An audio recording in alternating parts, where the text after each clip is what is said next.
हे बघा, लक्ष द्या इकडे. आज आपल्याशी बोलण्यासाठी पुण्यावरून 2 मॅडम आलेल्या आहेत बघा, आणि त्या तुमच्याशी काही गोष्टी बोलणार आहेत. त्यांचं आपण टाळ्या वाजवून स्वागत करूया. थँक्यू. आणि सौ मंजुषा पराग लोंढे मॅडम आहेत, आणि त्या पुण्यातील श्री गोपाळ स्कूल येथे हेड मिस्ट्रेस आहेत. आणि दुसऱ्या मॅडम ज्या आहेत त्यांचं नाव आहे सारिका केळकर, आणि त्या महात्मा फुले विद्यालय पुणे येथून आलेल्या आहेत. तर आपण टाळ्या वाजवून स्वागत करू. थँक्यू. आणि त्या आपल्याशी 2 शब्द बोलणार आहेत. किती जणी आनंदित आहेत आज? आनंदित आहेत का सगळ्या? आनंदित आहोत. आनंदित आहेत का सगळ्या? बरं बरं, ठीक आहे, व्हेरी गुड.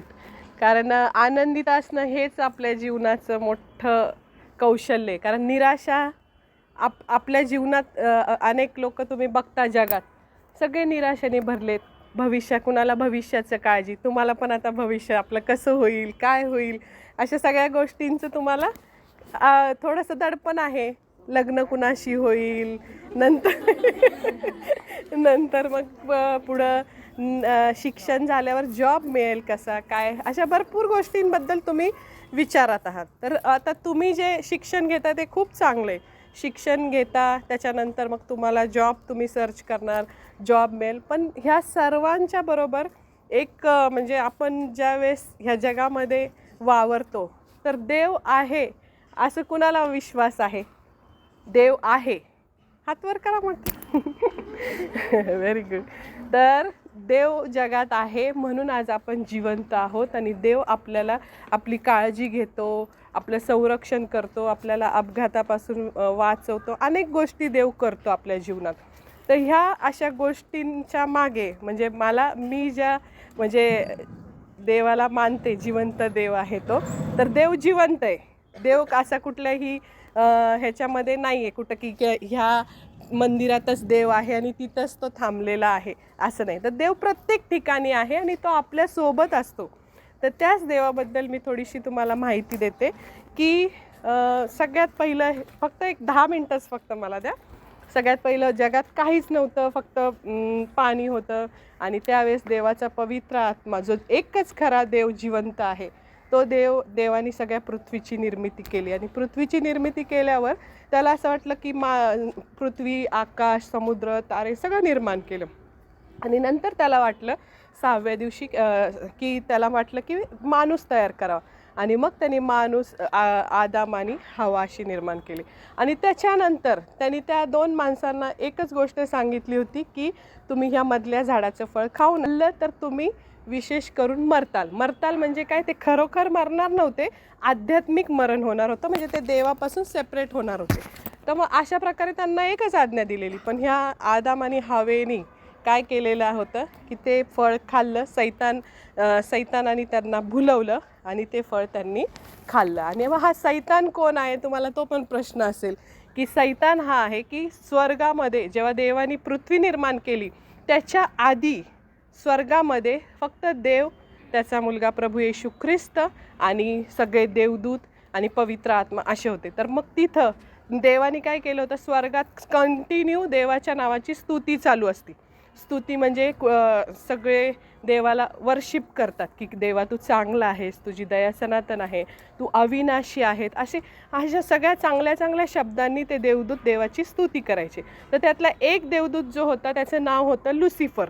आणि त्याला असं वाटलं की हे सगळे ते काय करायचे, सगळे देवदूत येऊन काय करायचे, त्या देव असं सिंहासनासमोर बसायचा आणि ते सगळे देवदूत असे नाचून गाऊन देवाची स्तुती, पाया पडायचे, नमन करायचे, आणि सकाळ दुपार संध्याकाळ अशी वर्शिप चालायची.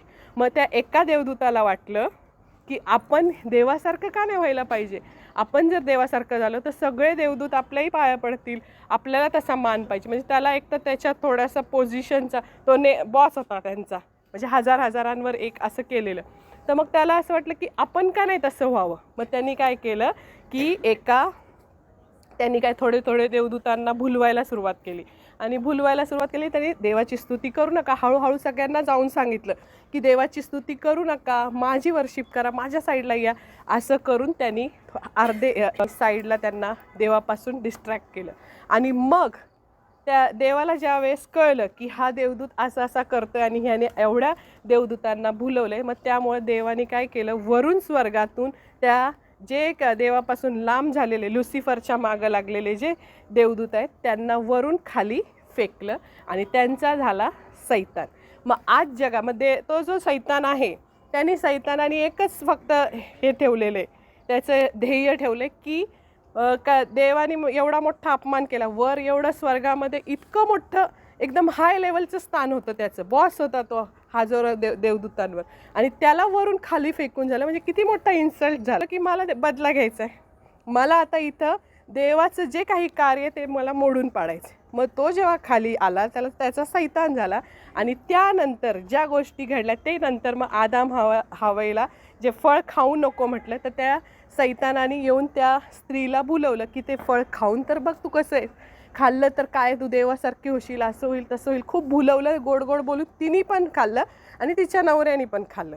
मग हे आदाम हवाईने सगळ्यात आपले पहिले जे पूर्वज आहेत त्या दोघांनी ते फळ खाल्लं, म्हणून त्यांच्या बीज जे असतं, आता जे बीज आहे तेच पापी झालं.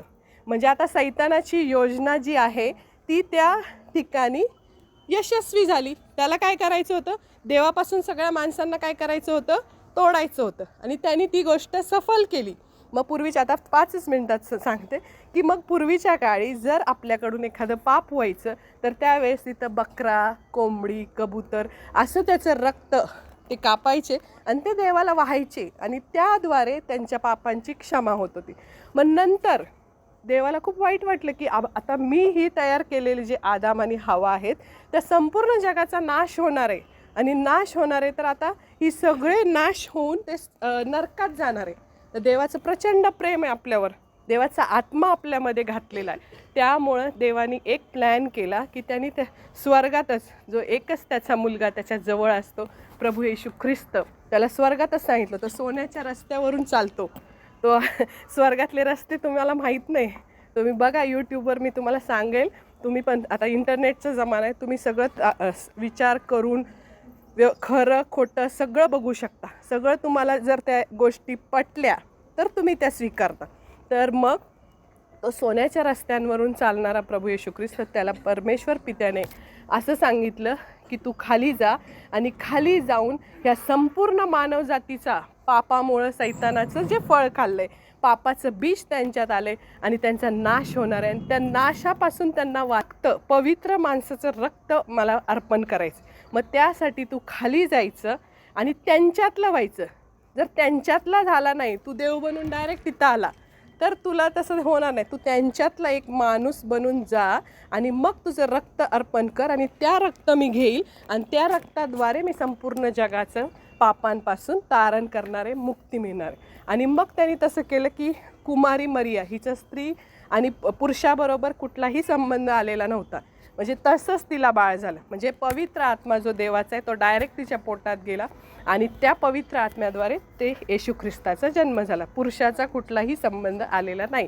तर मग अशा प्रकारे येशूचा जन्म झाला आणि तो त्यांनी 30 वर्ष इथं पृथ्वीवर राहिला. तुम्ही बायबल वाचलं, तुम्हाला पाहिजे असेल तर आम्ही बायबल पण पुरवू तुम्हाला, ज्याला इच्छा असेल तर मग त्यांनी असं ते 33 वर्ष काम केलं त्याचं, म्हणजे सुवार्ता सांगितली, स्वर्गाचं राज्य कसं आहे, काय आहे सगळं. पण इस्रायलमधल्या लोकांनी त्याला मानलं नाही. त्यांनी त्याला कारण त्यांचं मनच कठीण केलं होतं. कारण तो त्याच्या कार्यासाठी वरच त्याचा प्लॅन झाला होता की तुला इथं मरायला जायचे. जर त्याला स्वीकारलं असतं तर त्याला राजा म्हणून ठेवलं असतं. त्याला स्वीकारलं नाही, त्याला ठेचलं गेलं. त्याच्या दोन्ही हातात एवढे मोठे मोठे खिळे टाकले, पायात खिळे टाकले, सगळं काट्याचा मुकुट, आणि त्याचं संपूर्ण 6.5 लिटर जे रक्त असतं आपल्या शरीरात, ते संपूर्ण रक्ताचा थेंब आणि थेंब आपल्या पापासाठी त्यांनी काय केला, तो सगळं ते वाहिलं त्यांनी त्याचं रक्त. आणि मग अशा प्रकारे त्याच्या रक्तामुळे आता आपल्याला कुठलंही काही पैसा खर्च करायचा नाही, कुठं जायचं नाही, कुठल्या पवित्र स्थानी हे ते. आपण फक्त मनात विश्वास ठेवायचा की प्रभू येशू ख्रिस्त तू जर खरा देव आहेस, मी तुझ्यावर विश्वास ठेवते. तू माझ्या पापांसाठी इथं पृथ्वीवर आला, तू माझ्या पापांसाठी मारला गेला, गाडला गेला आणि तू तिसऱ्या दिवशी पुन्हा जिवंत झाला. तिसऱ्या दिवशी पुन्हा जिवंत झाला तो.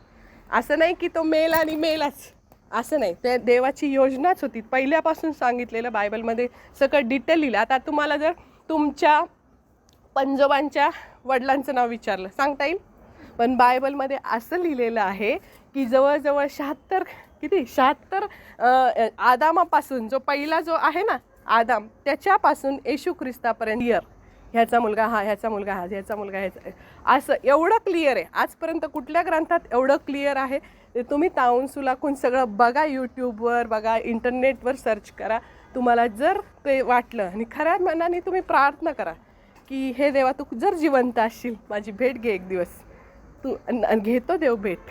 तुम्ही पूर्ण मनाने ज्यावेळेस देवाकडे प्रार्थना करताल ना, देव तुमची भेट घेईल. तर मग अशा प्रकारे तो तिसऱ्या दिवशी पुन्हा जन्मला, तिसऱ्या दिवशी पुन्हा त्याचं पुनरुत्थान झालं, तिसऱ्या दिवशी उठला, मारला गेला, तिसऱ्या दिवशी उठला. पण ज्या दिवशी तो मेला ते जर तुम्ही वाचलं ना, सृष्टीने आपला राग प्रकट केला की जो जगाचा मालक आहे, समुद्र आकाश तारे ज्यांनी बनवलेत, जो मालक आहे त्याला ह्या निर्दयी माणसांनी मारून टाकलं. मग सूर्य, आजपर्यंतच्या हिस्ट्रीमध्ये कधीही सूर्य अंधकारमय झाला नाही. 12 ते 3 सूर्य अंधकारमय झाला आणि मग एवढा मोठा पाऊस आला की त्याचं रक्त त्या पावसाबरोबर समोरच एक कब्रस्तान होतं, ते वाहत गेलं त्या कब्रस्तान आणि तिथं मेलेले लोक सगळे जिवंत झाले. त्याच्या रक्तात एवढी पावर होती की मेलेले लोक जिवंत होऊन ते आपापल्या घरी परतले. म्हणजे एवढं त्याच्या रक्तात सामर्थ्य. तर तुम्ही जर तुम्हाला आता पुढचं तारण पाहिजे असेल, आणि असं नाही की फक्त ह्या गोष्टी तारणासाठी, तर आत्ता पण जर आपण त्याला फॉलो केलं, आपण त्याच्या इच्छेप्रमाणे वागलो, त्याच्या कॅरेक्टरप्रमाणे जगलो, तर तो आत्ताचं जीवन पण सुखी करतो आणि नंतरचं जीवन पण सार्वकालिक जीवन आपल्याला मिळतं. ही एक मोठी सुवार्थ आहे. धन्यवाद. मी विनंती करते की आपल्या मंजुषा लोंढे मॅडम आपल्यासाठी 2 शब्द बोलतील. खूप छान मॅडमने आता तुम्हाला सुवार्ता सांगितलेली आहे आणि आशा करते की ती तुम्हाला समजली असावी.